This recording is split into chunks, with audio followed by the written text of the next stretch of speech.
अस्सलाम वालेकुम and hi everyone. तो उम्मीद है कि आप लोग खैर खैरियत से होंगे और अपने अपने घरों में सही सलामत होंगे।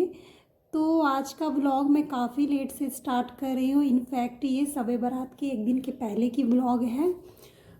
थोड़ा लेट हो गया है पोस्ट होने में, उसके पीछे का रीज़न है आप लोग स्टार्टिंग में देख रहे होंगे कि मेरी तबीयत थोड़ी सी ढीली ढाली चल रही है। तबीयत थोड़ी सही नहीं लग रही है, पता नहीं एकदम मेरा ना बीपी थोड़ा डाउन जैसा लग रहा है, सब चीज़ लो लो फील जैसा हो रहा था। तो इसलिए मैंने ना ये ब्लॉग तो बनाया तो था बट मेरी तबीयत थोड़ी सही नहीं थी, तो इसलिए ब्लॉग थोड़ा लेट से आया, उसके लिए माजरत। तो ये जो मैं ब्लॉग बना रही हूँ ये शब बारात के एक दिन पहले की रात की है। तो शब बारात 25 को थी और ये 24 तारीख को 24 की रात की है वीडियो। तो सुबह में ही मेरी तबीयत थोड़ी सही नहीं लग रही थी। खैर मैंने डॉक्टर से जाके बीपी वगैरह जांच करवाया था तो बीपी काफ़ी डाउन था, तो इस वजह से मेरी तबीयत थोड़ी सही नहीं रह रही थी, वीकनेस जैसी लग रही थी। खैर तबीयत तो ख़राब थी और उसके बावजूद अगले दिन ना शब बारात थी तो उसके लिए भी थोड़ी बहुत तैयारी करनी ज़रूरी थी। तो मैंने ना मेडिसिन वगैरह लिया और थोड़ा सा बेटर फील कर रही थी। तो उसके बाद ये रात का व्लॉग है। तो मैंने ना रात में, अभी टाइम 8:30 हो रहा है और मैं सोची ना कि चलो क्यों ना रात में ही थोड़ी साफ़ सफाई कर दो, हो सकता है कल तबीयत ठीक रहे ना रहे फिर। तो इसलिए रात में ही मैं ये सब सारा काम करने लग गई। तो मैंने ना सिर्फ किचन की थोड़ी बहुत साफ़ सफाई की। उससे पहले मैं कुछ दिन पहले ना घर की थोड़ी बहुत साफ़ सफाई कर ली थी, क्योंकि पता है शब बारात और रमज़ान स्टार्ट होने से पहले ना घर की साफ़ सफाई हो जानी चाहिए। तो मैं पूरे घर की साफ़ सफाई कर ली थी, उसी कारण मेरी तबीयत भी थोड़ी सी ख़राब हुई है। और फिर शब बारात में ये 21 तारीख को मैंने किचन की सारी सफाई कर ली थी। और फिर बट लेकिन शब बारात है तो खाना वाना तो बन ही रहा था, तो किचन गंदा भी हो गया था और साफ़ सुथरा किचन होना चाहिए। फातिया का न्याज का सामान बनता है ना, तो किचन थोड़ी नीट क्लीन होनी चाहिए, गंदगी बिल्कुल भी नहीं होनी चाहिए। तो इसलिए मैं और थोड़ा बहुत साफ़ सफाई कर ले रही हूँ।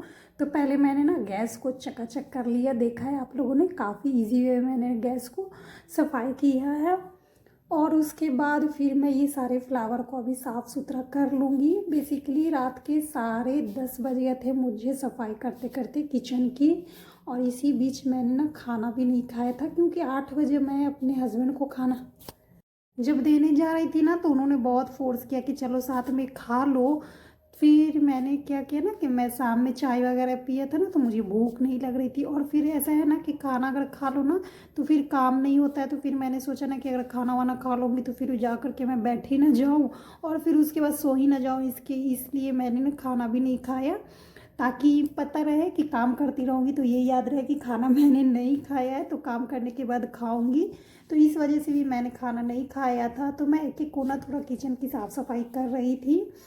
तो यहाँ पे मैं किचन की साफ़ सफाई करने में लगी थी और उधर मेरी बेटी ना बहुत तंग कर रही थी। पता है मेरी तबीयत तो सुबह से ही थोड़ी ख़राब थी, बट पता नहीं दोपहर में उसकी भी तबीयत ख़राब हो गई।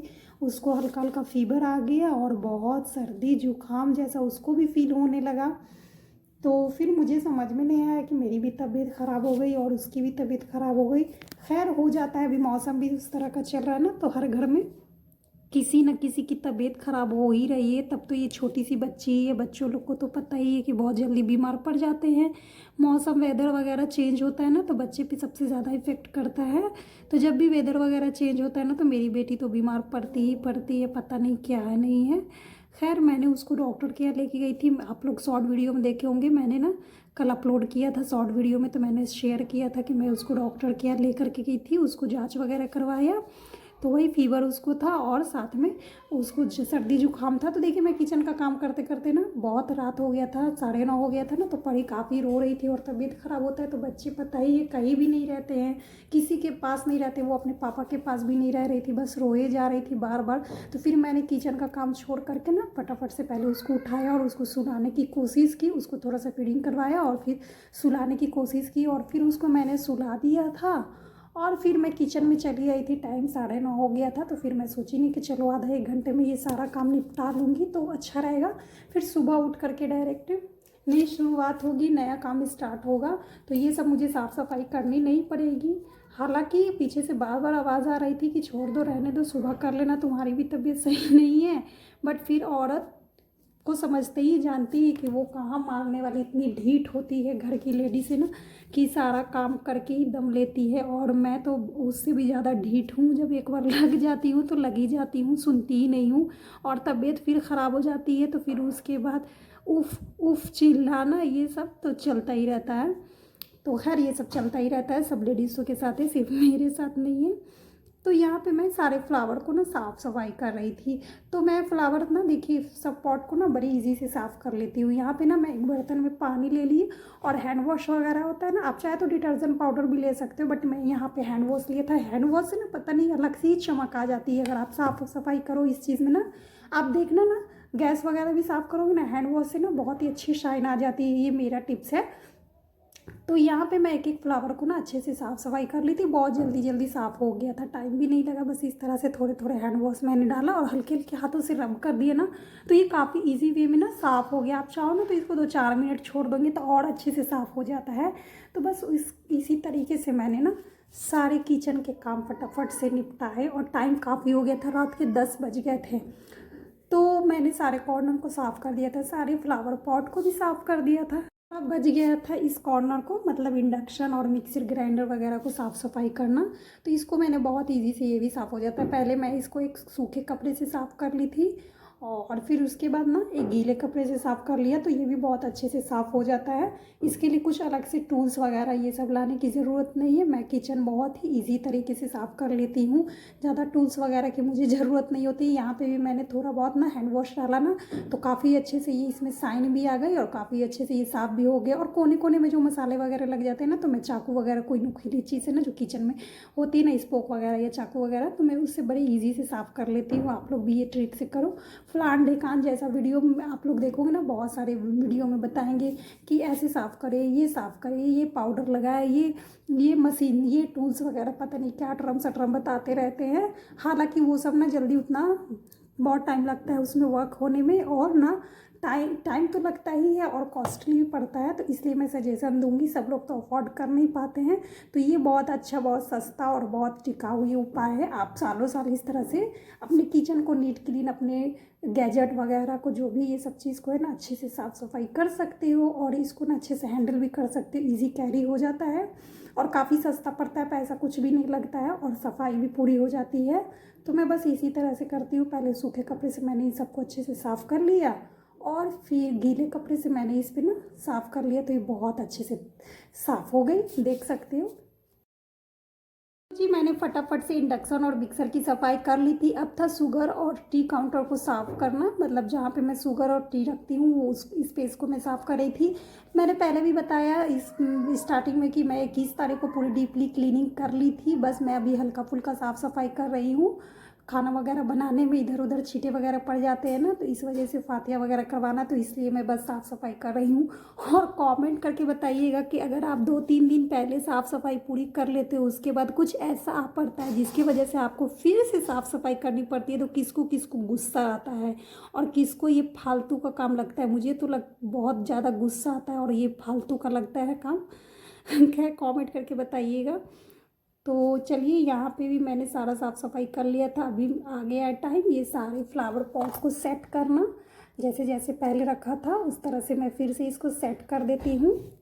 फटाफट से सारे फ्लावर को मैंने ना सेट कर दिया। फिर टाइम था ना, बस ये लास्ट काम मेरा बच गया था, बर्तन धोना। तो उसको भी मैंने सोचा ना कि रात में ही निपटा लूँ, जूठा बर्तन सुबह रख, रात में ही इसकी साफ़ सफाई कर लो ना, धो लो ना, तो बहुत ही आराम होता है सुबह में। अब सारे काम कर ही लिए थे, साफ़ सफाई हो गई थी, और ये जूठा बर्तन वॉश बेसिन में छोड़ना तो ये मुझे सही नहीं लग रहा था। तो मुझे लग रहा, फिर मुझे फील हो रहा था कि इतना साफ़ सफाई करने का क्या फ़ायदा जब ये जूठे बर्तन ऐसे ही छोड़ करके जाना था।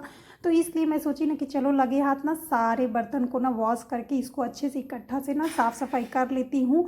और टाइम काफ़ी होते जा रहा था, बट मुझे टाइम की फ़िक्र नहीं थी। मुझे ये था ना कि बस काम हो जाना चाहिए, फिर तो आराम से सोना ही है, सुबह आराम से उठना ही है। तो इसलिए मैं और लगी थी काम करने में।